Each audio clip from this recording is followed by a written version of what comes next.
ሰላም ሰላም፣ ውድና የተከበራችሁ የዚህ ቲቪ ቤተሰቦች እንዴት ናችሁ? ሰላማችሁ በዘት ትርፍረፍ ይበልልኝ። ላይክ፣ ሼር፣ ሰብስክራይብ አድርጉ። እንኳን ደስ አላችሁ ሞላው ኢትዮጵያን በዓለም ላይ የምትገኙ የትኛውም እምነት የትኛውም ቦታ ያላችሁ ኢትዮጵያን በሙሉ እንኳን ደስ አላችሁ። ምክንያቱም ለዚች ልጅ ሁሉም ሰው ሲያነባ ነበር፣ ሲያለቅስ ነበረ። እግዚአብሔር ይመስገን፣ ሌላው ምንም አይባልም። ክብር ለመድኃኔዓለም ይሁን ለድንግል ማርያም ልጅ እግዚአብሔር ይመስገን። ዛሬ ወደ ሀገሯ ገብታለች ከቤተሰቦቿ ጋር እንግዲህ ሌላ ተቀላቅላለች። በጣም እንጃ በጣም ነው ያዘንኩት። እናት እንደዚህ ስትሆን ማየት በስመ አብ ያስለቅሳል።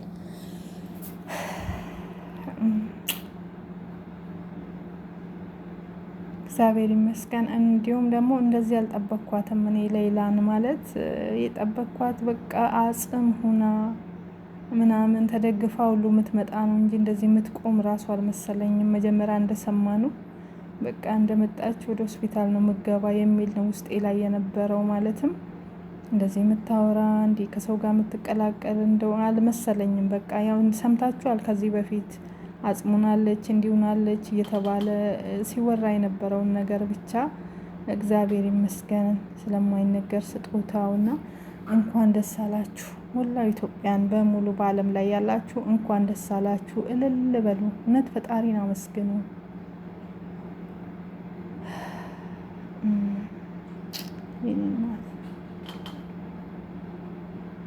ወይኔ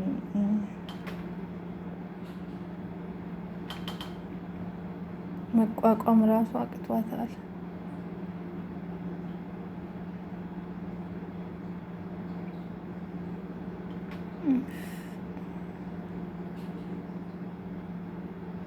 ደከመች፣ አልቻለችም።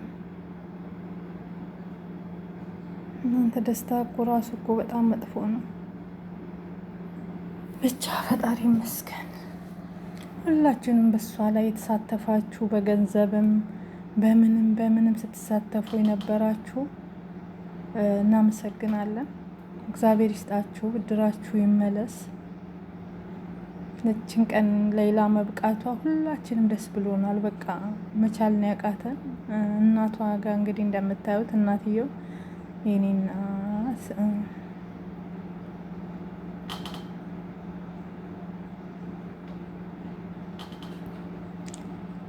እኔ አላመንኩም ነበረ መጀመሪያ ላይ ግን እሁድ ሰኞ ትገባለች ወደ ኢትዮጵያ፣ እሁድ ዕለት ትነሳለች ሲባል ውሸትም እየመሰለኝ ነው። ምክንያቱም ብዙ ጊዜ ሲያታልሉን ስለነበረ፣ ግን ሁሉም አልፎ ፈጣሪ የፈቀደው ሆነ። ፈጣሪ ይመስገን፣ እግዚአብሔር ይመስገን። ፈጣሪ ማመስገን ያለብን። እንኳን ለቤትሽ በቃሽ፣ እንኳን የእናትሽን አይን አየሽ። በቃ ከዚህ በኋላ ለምን የፈለገ ነገር አይመጣም? ምን ሞትስ ቢመጣ አይቀርም እኮ። ግን በሀገር ላይ ደህና ናት። እንደው እንደሰማነው አይደለችም፣ እንደተወራው አይደለም። እግዚአብሔር ይመስገን። ወይኔ እናትየው አቃታቸው። አያችሁ፣ ቁጭ አሉ። በቃ ደረጃው ላይ አልቻሉም መቆም ራሱ። የሆነ እውነትም አይመስልም። እንግዲህ ከ15 ዓመት በኋላ የሞት ፍርድ የተፈረደባት በስቃይ የነበረች በአጠቃላይ ከ14 ዓመት በኋላ ነው ወደ ሀገሯ የገባችው ማለት ነው።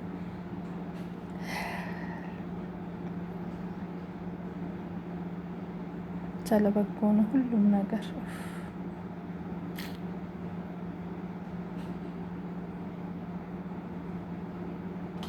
አሁን ቢያሳርቧት እናቷ ነው የዚህ ቁጭ በይኔ ጋ እያሏት ነው መካከል ላይ የኔ እናት። አይ ስደት የስንቱን ህይወት ቀጠፈ።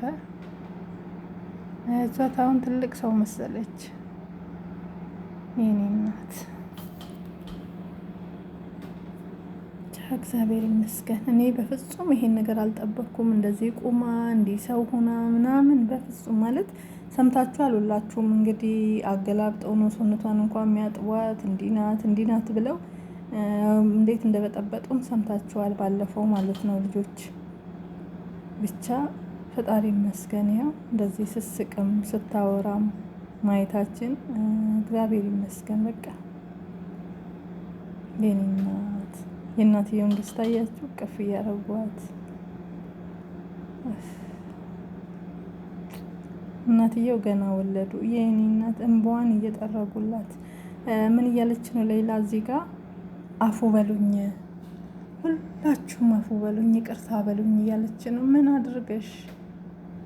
አድርገሽ አንቺም ሰበብ ነው የበዛብሽ። ምን አደረግሽ የኔ ምስኪን የኔ ከርታታ ስደተኛ? ምን አደረግሽ? አንቺን ፈረደብሽ እንጂ በማታውቂውና ባልሆነው ነገር ውስጥ ጦስ ገብተሽ እንደዚህ ሆንሽ እንጂ ህዝቡ ምን አድርገሽ ይቅርታ ብሎ ህዝቡ ትጠይቂያለሽ? ለይቅርታ የሚበቃ ያጠፋሽው ጥፋት የለም እኮ አሁን ፈጣሪ እሱ ከነበረብሽ ከሆነው ነገር ሁሉ አውጥቶ እንኳን ለዚህ ያበቃሽ፣ እንኳን ለዚች ቀን በቃሽ፣ እንኳን ለዚህ የኔና የኔ ምስኪን። ብቻ እኔ ወሬም ጠፍቶብኛል ማለት በጣም ደስ ብሎኛል። እውነት እያለቀስኩ ነው የተከታተልኳቸው እንደዚህ እያነቡ ማለት ነው። እና እናት ጋር እዚህ ጋር ሲገናኙ ነው። እንደ ስደት ክፉ ነገር የለም። እንደዚህ የአማረ አበባ የመሰለች ልጅ ወጥታ ከዛ ብስቁልቁል ብላ በእስር ቤት በመከራ በስንት ነገር ወጣች። ብቻ እግዚአብሔር ይመስገን። 14 ዓመት የታሰረችም አትመስልም። እንደው ስቃይ ውስጥም 14 ዓመት የቆየች አትመስልም። ማለት የሰማነው እየጠበቅነው ከዚህ በላይ ነው። ታውቃላችሁ፣ ሁላችሁም እንደሰማነው አጽሙናለች፣ አገላብጠው ነው የሚያጥቧት፣ አገላብጠው ነው እንደዚህ የሚያደርጓት ምናምን። በጣም ታማለች፣ አትናገርም፣ ስልክ አትደውልም፣ እንደዚህ አትሆንም። በቃ ብዙ ነገር ስለሰማን ሁላችንም በጣም ባብተንም ደንግጠንም ነበረ። ብቻ ፈጣሪ ይመስገን በህይወት ወደ ሀገሯ ገብታለች፣ በሰላም ገብታለች። ይሄ ብቻ በቂ ነው። ከምንም ከማንም በላይ በሰላም ወደ ሀገሯ በመግባቷ እግዚአብሔርን ማመስገን አለብን። ፈጣሪ ይመስገን፣ እግዚአብሔር ይመስገን። የድንግል ማርያም ልጅ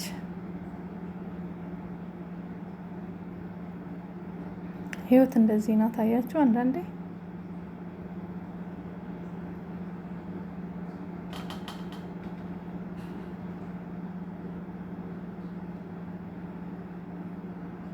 በግድ እያላቀቀ ነው ወንድም ካሊድ። ምክንያቱም ልጅቷን እያደከሟት ነው ያሉት።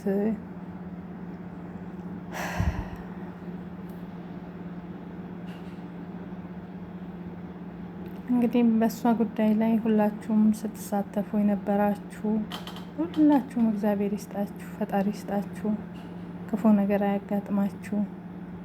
ለእሷ 5-10 ያወጣ የእሷ ህይወት እንድትተርፍ እጁን የዘረጋ ሁሉ መድኃኒዓለም እጁን ይዘርጋለት። በጸሎትም በሀሳብም ገንዘብ የሌለው እዚህ ጋር እህቷ ናት፣ መሬት እየሳመች ነው ተደፍታ። ያስብላል። መልኳም መሬት መሳም ሌላም ነገር ያስደርጋል እኮ። እንግዲህ ሴፍ አንገቷ ላይ የተደረገ ልጅ የመጨረሻው ልጅ እንደው እግዚአብሔር ሲረዳት ነው። እነዛም የሟች ቤተሰቦች በገንዘብ ይሰጠንና እንለቃት በገንዘብ ትፈታለን ያሉት እንጂ ፈጣሪ በቃሽ ሲላት ነው። በቃ እውነት ትኖር ያለሽ እድሜሽ ገና ነው፣ ረጅም ነው፣ መምጫሽ ሰዓት አይደለም ስላላት እንጂ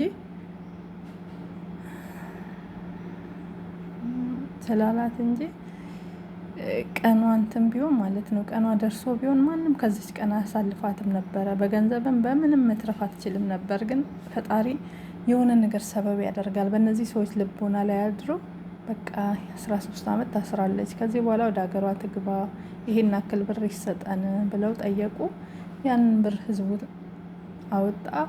ፈጣሪ ይመስገን ይኸው ለዚህ በቃች። ቢዘገይም እንግዲህ አረፈደም። ዋናው በህይወት ቤተሰቦቿ ጋር መገናኘቷ ነው። እችን ቀን ነበር ሁላችንም ተስፋ እያደረግን ስንጠብቅ የነበረው በጉጉት ጠዋትና ማታ ሌላ ስንል የነበረው ይሄ ነው። እግዚአብሔር ይመስገን። እንኳን ደስ አለሽ ለሞላው ቤተሰባቿ፣ እንኳን ደስ አላችሁ። እንኳን በሰላም ወደ ሀገርሽ አገባሽ። መድኃኒዓለም የኔ እናት እኔ ላልቅስልሽ። እኔ ምስኪን እናትየውማ አንጀቴን የበሉት